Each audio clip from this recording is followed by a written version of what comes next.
you can join us. Dixie and Pele are in the room with us today. Check into your body. Do you have your flat feet, your flat bottom, your calm, safe body, your quiet mouth, and your eyes on the action?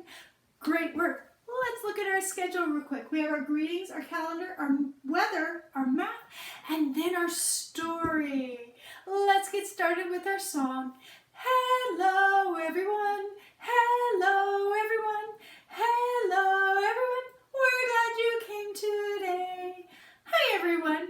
Looking at the mood meter, where are you today? Are you in the high energy or low energy? Comfortable or uncomfortable zone?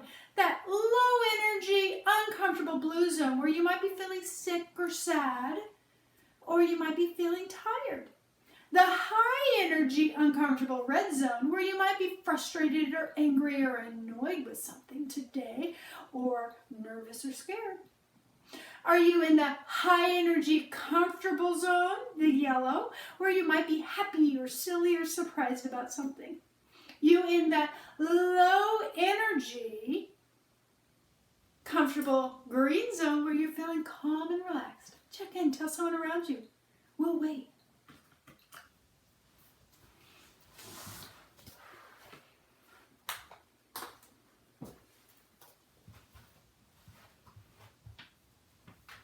So I am up here in the yellow zone, and Dixie's definitely down here in this blue, and so is Pele. Both of them are sleeping right now. So our reading is all done. We are going to move on to our calendar. So we know that we're still in the month of May, and we're in the last week of May. Yesterday was Monday, so it is Tuesday. We move all the way down to the 26th.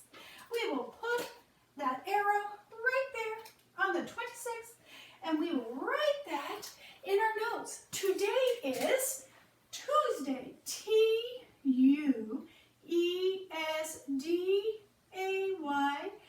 May, M-A-Y, 26th, and the year is 2020. So I'll write that up, 2020. Great work, everyone. Let's see our schedule. Our calendar's all done. We're going to now move on to our weather. So you're going to look out your window to see what you can see.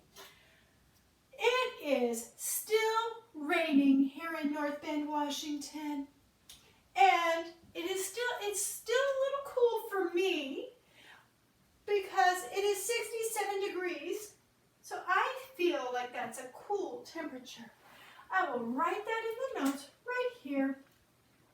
Rainy, R-A-I-N-Y, and I'll write 67, a little degree sign, and I'll write C-O-O-L. Cool, great work. So our weather is all done. We're going to move on to our math.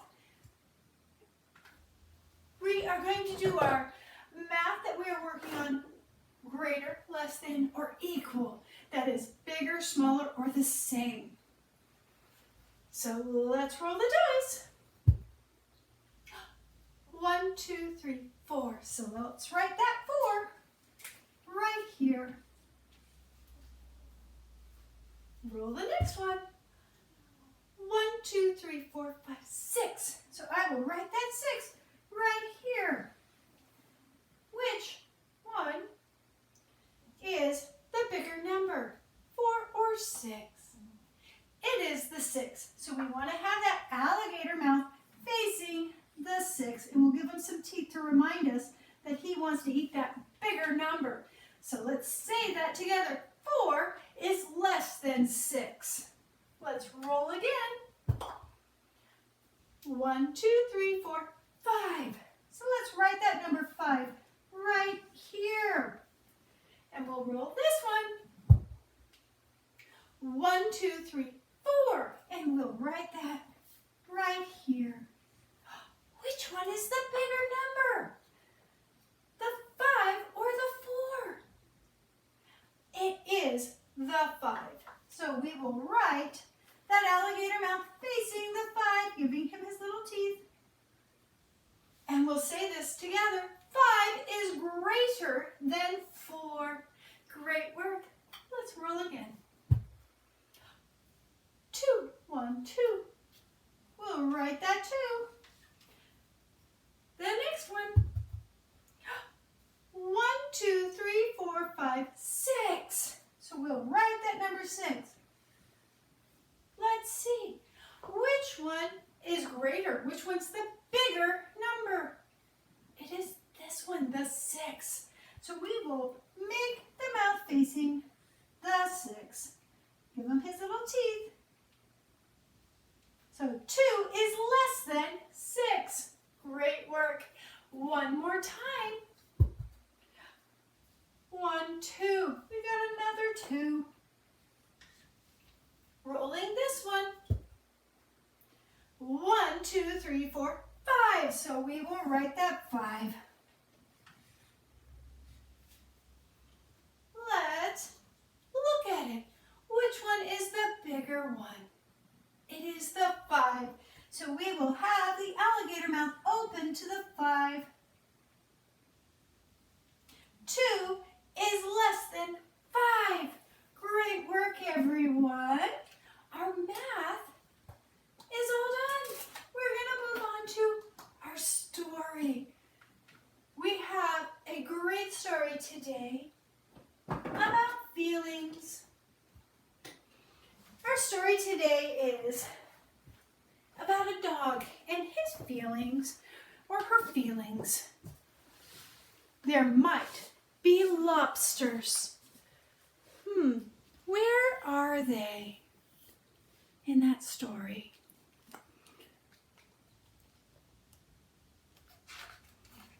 Might be lobsters. Lots of things at the beach scared Suki. Lots. Look at that. She does not look very happy.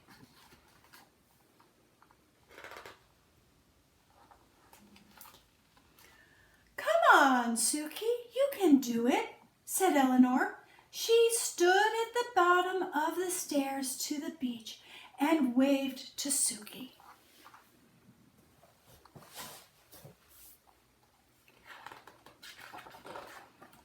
But Suki was just a small dog, and the stairs were big and sandy, and she hadn't had lunch yet, and her feet hurt a little, and she might get a shell stuck in her toes, and she might tumble down on her head, and then she'd need stitches. And besides, there might be lobsters. So Suki sat at the top of the stairs with Chunkamunka by her side. Oh, all right, said Eleanor. She picked them both up with a tisk and a huff and carried them down the stairs. Come on, Suki, you can do it, said Eleanor. She tossed a beach ball Suki's way.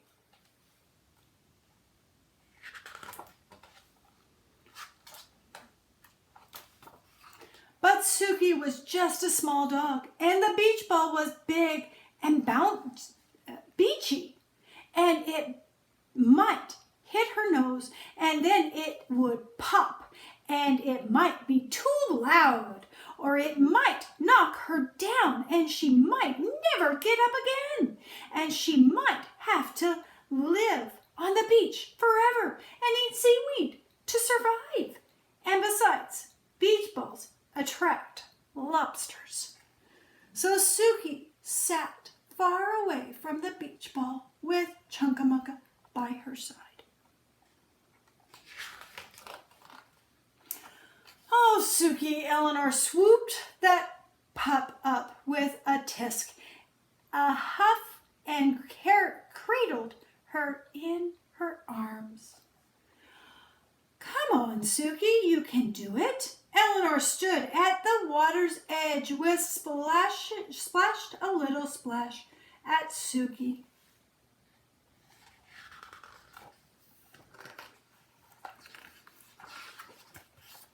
But But Suki was just a small dog, and those waves were big, and they were swooshy, and they were salty, and they were too wet, and they might toss her out to the middle of the sea, and she might float all the way to Tasmania or even Florida, and she might be swallowed by a whale, and she wasn't wearing a bathing suit, and besides, there might be lobsters.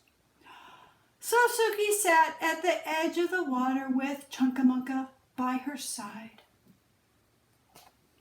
She seems awfully nervous and sad and scared. "Oh, Suki," said Eleanor. She shook her head and dove into the waves.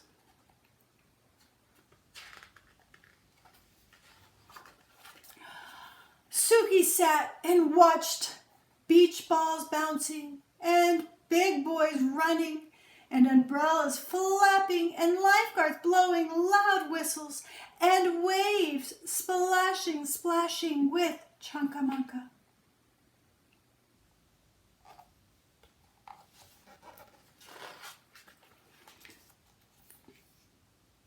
Floating out to sea, Suki barked for Chunkamunka to come back. Chunkamunka started to sink. Oh dear.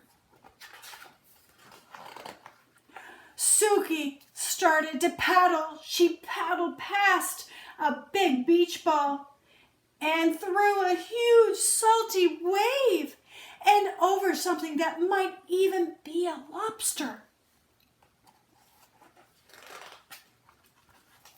Until she had Chunkamunka. He was safe. Suki had saved him.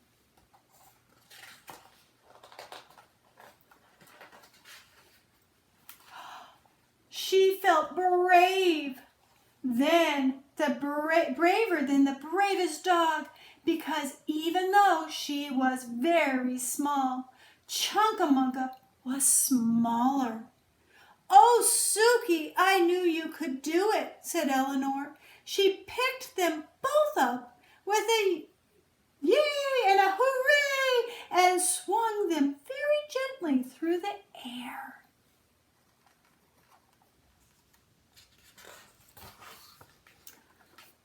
Suki sat in the sandy sand, with the wavy waves, and watched for lobsters with Chunkamunka by her side.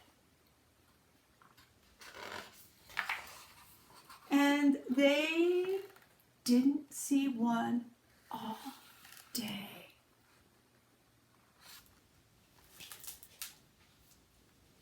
So that was a sweet story about a dog and her fears, and how she overcame them to help something she cared about.